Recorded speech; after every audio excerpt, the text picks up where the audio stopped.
What's up everybody, welcome back to another ProGuides episode. My name is Nathan Ng and I hope that you guys are having a great day so far. I think it's just going to get a little bit better though because we're going to be helping you guys get out of low elo. We've crafted the perfect video for you today and it's the comprehensive guide to help you guys get out of the lower ranks and start playing with the globals. Even though if you're not stuck in silver, make sure you stick around because I'm sure you guys are going to get something from this video as well. But before we kick things off, let's go ahead and hit our question of the day. What we want to know today is what M4s you prefer. The contest between the two seems about the same since the price of the silenced M4 went down to $2,900, and considering its large advantages over the unsilenced variant in terms of accuracy, most people seem to be switching between the two constantly. Me, myself, I've been a die-hard M4A4 fan ever since I started playing. Between the fire rate and the extra bullets, I just never have been able to use the M4A1 as effectively. But we want to know your answer, so go ahead and let us know in the comments down below. I personally go through the comments on every video to see what you lovely people have to say. Anyway, here comes the guide.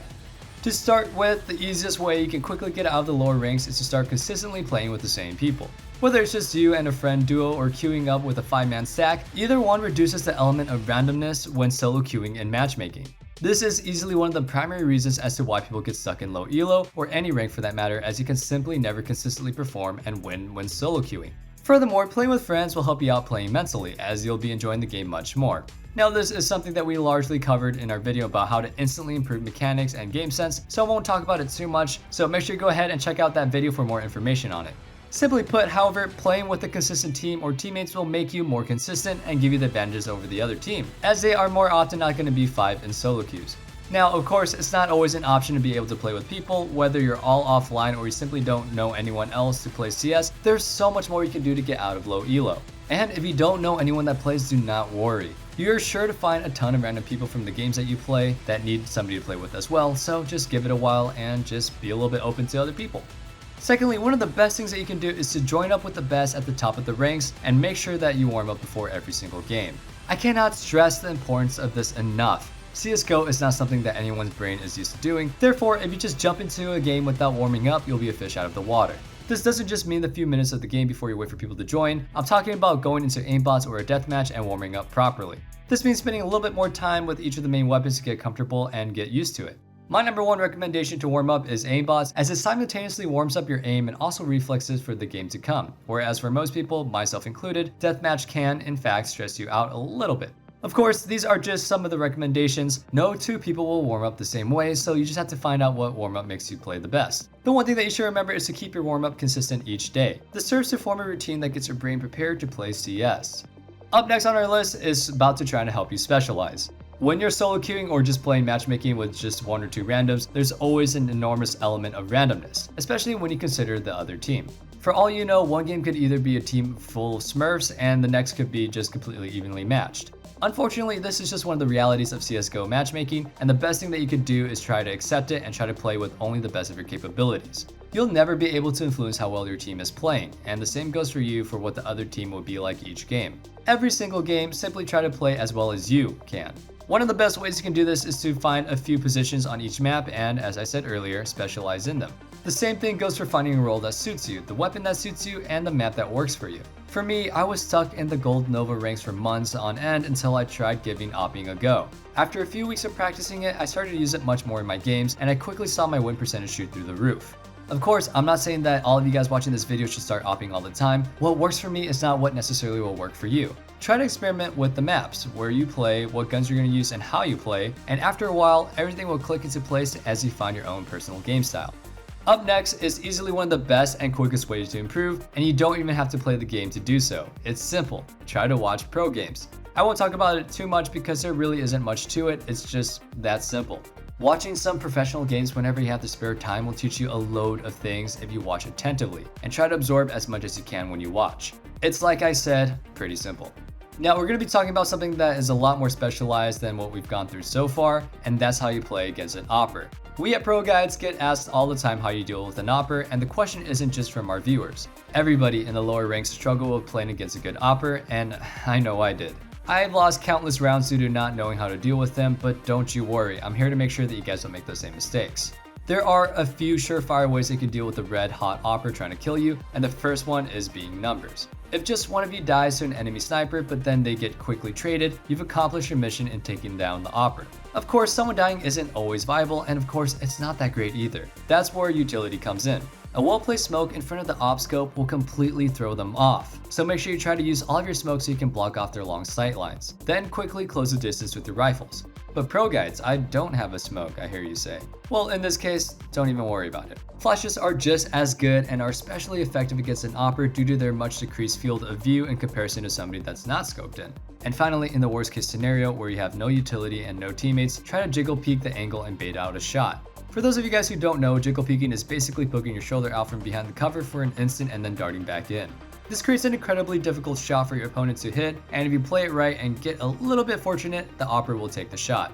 When this misses, swing out and try taking them down when they're vulnerable. This is as free as it can get.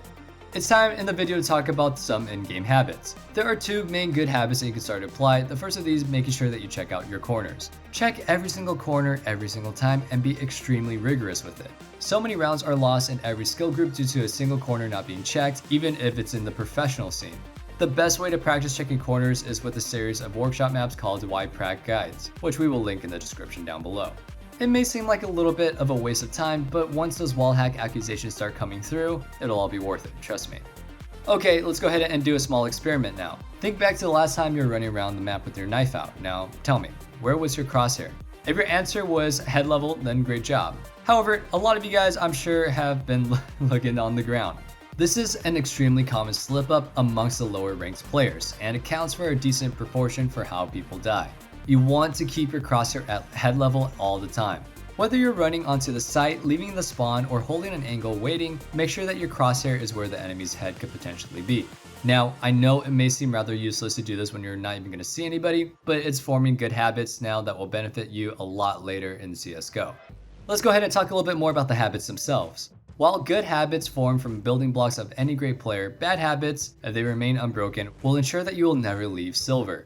A few examples of the bad habits might be quick switching all the time, tilting easily, or playing too aggressively. On the other hand, some good habits to get into are things such as getting one kill and then falling off, switching up how you play, and dropping your team. It would take separate videos to explain each one of these habits, but learning how to break these bad habits is nearly easier said than done. First up, you need to spot a bad habit in the making. Obviously, I can't do this for you, but an easy way to do them is to watch your own demos or hire a coach at ProGuides.com. It's always good to have a second pair of eyes on your screen, and if you are serious about improving, then ProGuides.com will definitely help you out with that. But getting back into the video, once you or a coach spots a bad habit, it's up to you to actively try to break it. And there's only one way to do this. Each time that you spot yourself doing it, make yourself stop. Another good way to break bad habits is to replace them with good ones. So if you can find a way to replace your bad habit with the good one, I highly recommend this instead. This could be anything to do with telling yourself in your head not to keep switching weapons, or just by briefly taking your hands off the keyboard. Finally, you need to make sure that you don't get disheartened by not ranking up or by a losing streak. Everyone's been there, even simple. Losing and deranking is part of the process, and no matter how annoyed or how sad you get at the game, just think of the bigger picture and strive towards it. Nobody good at anything started off good, they all trained. Everybody sitting at the top of the ranking system went through what you're going through right now, and they're still going through it. The cheaters, the flamers, the smurfs, and they came out on top. Do you want to join them, or do you want to complain about not being able to? If you answered the second answer, then there's only one thing for it. Start practicing, stop complaining, and then start winning. And that closes out our ultimate guide to getting out of low elo. Hopefully you picked up some tricks even if you're high up in the ranks. Also, don't forget to answer the question of the day in the comment section down below. And while you're there, let us know what rank you are and how you're going to be using these tips in the video to help you rise up in the ladder. Also, if you have any other good tips, go ahead and leave them in the comments to help out your fellow players. Who knows, maybe one day you'll play against me. Also, make sure you drop a like if you enjoyed the video, and if you want to see more awesome and informative content, hit that subscribe button for regular tips and tricks to help you boost your game. If you want more pro guides, go ahead and check out ProGuides.com to get the full experience of what we at ProGuides have to offer. This includes a wide range of courses catering to all skill levels, including the one and only God of CSGO, Simple. Like I mentioned earlier, you can also hire your own personal coach for personalized advice, so what's all the waiting for? Boost your gameplay today. Again, my name is Nathan Ng. I hope you guys are staying safe and staying healthy and have a wonderful day. Peace.